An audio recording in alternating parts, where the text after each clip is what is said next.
नमस्कार, मैं हूं आयुषी। आप देख रहे हैं हिंदी न्यूज नाउ। आइए नजर डालते हैं आज की कुछ खास खबर की ओर। पप्पू यादव की bullet proof land cruiser rocket launcher भी बेअसर। सांसद बोले, जब तक कार में हूँ सेफ हूँ।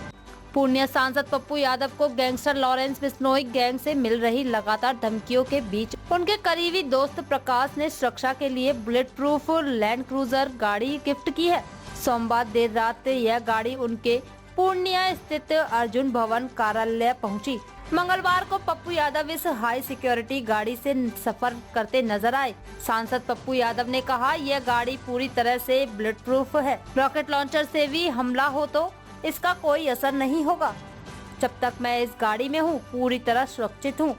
बताया जा रहा है कि यह लैंड क्रूजर विदेश से मंगवाई गई है और इसकी कीमत करीब 2.50 करोड़ रुपए है।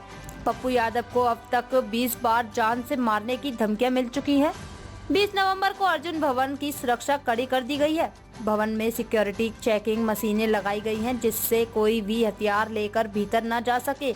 सांसद के अनुसार धमकियां लॉरेंस बिश्नोई गैंग से मिल रही हैं, जो उनकी सुरक्षा के लिए गंभीर खतरा बन चुकी है। पप्पू यादव ने बताया कि उनके दोस्त प्रकाश ने 15 दिन पहले यह गाड़ी विदेश से मंगवाई थी।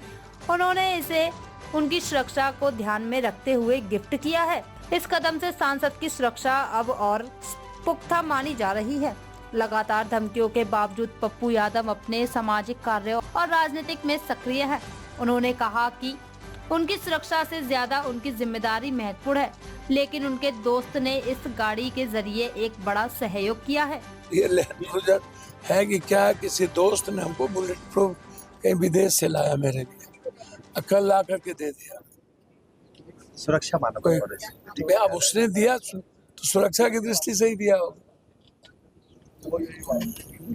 एक हमारे दोस्त हैं प्रकाश जी, उन्होंने कहा कि भैया ये आपके लिए मैंने स्पेशली मंगाया। 15 दिनों के अंदर वो मंगाया, दूसरे कंट्री से मंगाया। तो इसमें ना तो आप ग्रेनेड से उड़ा सकते हैं, ना रॉकेट लॉन्चर से मार सकते, कुछ नहीं कर सकते। मतलब पूरी तरह सुरक्षित है ये गाड़ी सुरक्षित है। हम हैं कि नहीं ये मुझको नहीं पता। गाड़ी में जब तक आप हैं सुरक्षित। हाँ, गाड़ी में जब तक है तब तक सुरक्षित है। अब सरकार को सुरक्षा से कोई मतलब है नहीं, तो हमें तो परहेज लेना पड़ेगा, हमको अपना कर्म तो करना पड़ेगा ना। सरकार की गहरी चिंता नहीं है। ये मान के चले सरकार की तरफ से कोई नहीं है, लेकिन आपके दोस्तों को फिक्र है। आप हाँ, मेरे दोस्तों को नहीं फिक्र है, पूरे बिहार और देश को फिक्र है, पूरे घर को फिक्र है। सरकार छोड़ के सबको फिक्र है।